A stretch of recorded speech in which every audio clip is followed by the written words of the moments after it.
Tell you they're consistent, making a shoe that looks amazing but doesn't fit right. What's up everyone, thanks for joining me for another 3 Kicks a Day video. Today I'm bringing you the evolution of one of my favorite shoes from a couple of years ago, and that is the New Balance 2-way, or 2WXY.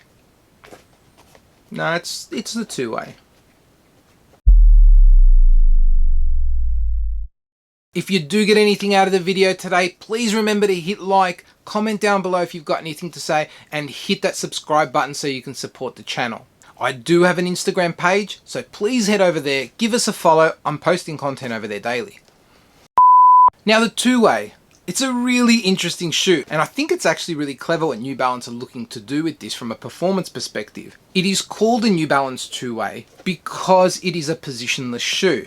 Really clever with how they've done the branding on the tongue. You will notice in the tongue that they've got the O and the X in orange, which is a different color than the rest of the letters. That is because the O and the X are a nod to the offensive and defensive plays. I am not doing a performance review, so hopefully if you are here, you're only here to see how they look on feet and get a breakdown of the shoe itself, the materials that are being used and the tech that New Balance have put in here. So I've said that this is the evolution of a shoe that was one of my favorite from a couple of years ago. New Balance Hoops teamed up with Colorway Leonard to release a shoe to the market, its first basketball performance shoe called the Omnis. It was a huge hit, but it had an issue. It didn't run true to size. Being at the bigger end of the size spectrum, a US 13, it was really difficult to get any half sizes, and so with the 12 being a little bit too snug, I was left with a 13 that was a little bit big for me. It wasn't so much of an issue for me because I wasn't using the shoe from a performance perspective, only for lifestyle wear,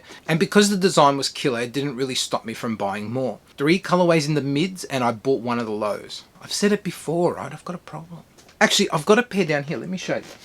This was the Omnis. I loved this shoe. I think the thing I loved the most about the shoe was it was such a classic peeled back silhouette with some really nice modern touches that just gave it a really fresh look. The strap that came up the midfoot, this panel that wrapped around the heel. The design lent itself nicely to so many cool colorway applications.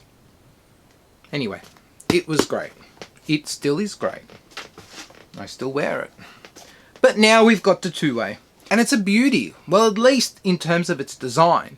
While there are some obvious changes to the Omnis, you can definitely see that this comes from the same DNA.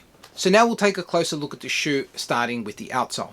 What I understand is the outsole is one of the most important things from a performance perspective for those who play basketball. The outsole dictates traction, and so while I'm not going to give a performance review, I can confirm that the outsole in the Omnis is different to the 2-way. If you were looking at the 2-way and wondering if it had the same traction as the Omnis, I can tell you that it doesn't. I don't know if that's a good thing or a bad thing, but it's just not the same. From an aesthetic perspective though, the outsole looks awesome. There is a few different colors going on here. The pink in this colorway is actually called light peony or something like that, but for simplicity I'm going to call it pink. Anyway, we've got black that goes around the perimeter of the outsole and a translucent component that sits inside of that. Underneath that translucent component you've got something that looks like a cactus almost in that pink. I don't know what that's there for. And then you've got the New Balance branding done in jade green. I think it looks great walking around in it. Certainly for those that are walking behind you are going to get a bit of a treat when they see that. Another point that's also worth noting is that the outsole wraps itself up to where you would typically find the midsole. The midsole design is pretty nice. It is a fuel cell foam. Those of you who are familiar with New Balance's running shoes know that those of you that are familiar with New Balance's running shoes know that there are 2 types of foams that they generally deploy in those runners, fresh foam and fuel cell. Fuel cell is the highest rebound foam that they have, and so it would make sense that they would include that in a basketball shoe. We have got a kinetic stitch upper, and there is some 3D printing on the lateral and medial sides of the shoe, done in a jade green and an orange. We've also got a sort of plastic material that covers the toe box area of the shoe. I don't think it looks bad at all, and in fact it probably provides a bit of protection from some dust and dirt that you might see collected on the end of the shoe.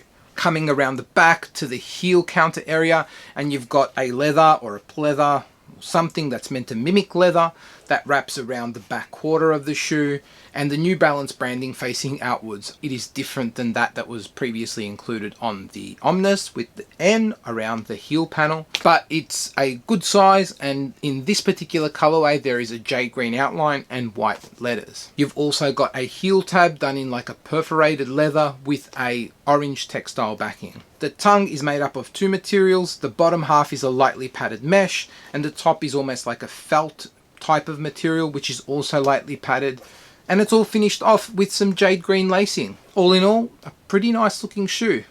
I think it's time to take a look at how these things look on feet.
There you have it, guys. That's the New Balance 2A. If you are picking these up or have already played in these, I'd be really interested in how they perform. Please hit me up in the comments down below.